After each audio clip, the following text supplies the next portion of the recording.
It's been nearly 3 years since about 8 swimming pools of heavy crude oil cracked out of a Husky pipeline and spilled into the North Saskatchewan River. Today in court, we heard that an alarm on the day shift first warned Husky that something was amiss, but that the company didn't shut its pipeline down until the next morning.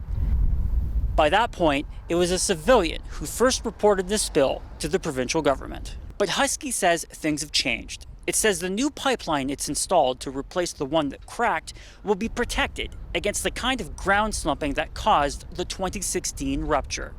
And the warning system will be changed too, so that Husky takes quicker action in the event of a future spill. Leak detection systems issue a lot of alarms. We get concerned when both our systems start issuing alarms at the same time. Our new policy is that if we haven't identified the source of that alarm and solved it within 30 minutes, we shut down. The judge today agreed with lawyers on both sides that Husky should be fined $3.8 million.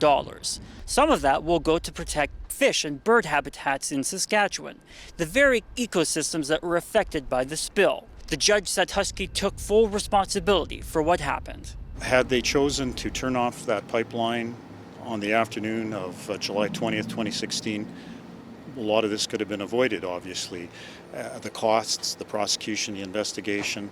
So I think the company obviously is going to want to avoid all of that, and I think the steps that they've put into place according to their counsel and according to the regulatory agencies in Saskatchewan would suggest that they've taken steps to do what they can to avoid this in the future.